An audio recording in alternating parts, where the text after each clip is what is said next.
এ মোৰ প্ৰাণ গোপাল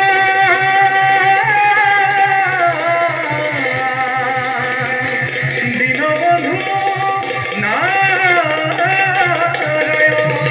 নাৰায়ণ নাৰায়ণ পিছে পিতা পুত্ৰ লগ লাগি কিহৰ আলোচনা কৰা হৈছে? আহক দেৱৰ্ষি, দুখৰ দিনত আপোনাৰ দৰে পৰমজনক লগ পালে বৰ আশ্বস্ত হ'ল দেৱৰ্ষি। অন্ধৰ প্ৰণিপাত গ্ৰহণ কৰক দেৱৰ্ষি। ৰাজন, পিতাই কৈছে দুখৰ দিন বুলি। দেৱৰ্ষি, তুমি অন্ধ বুলি দুখ কৰিছা? কথা কি ৰাজন? কি কম দুখৰ কথা দেৱৰ্ষি?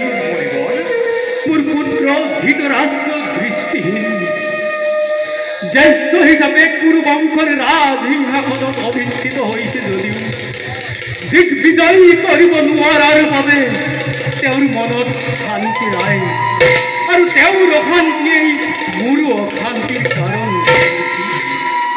ইফালে বিদুৰ তপস্যালৈ যোৱা অনেক দিন হ'ল, সিও ঘূৰি অহা নাই।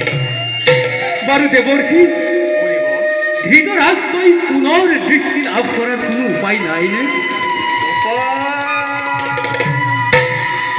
উপায় আছে মুনিবৰ।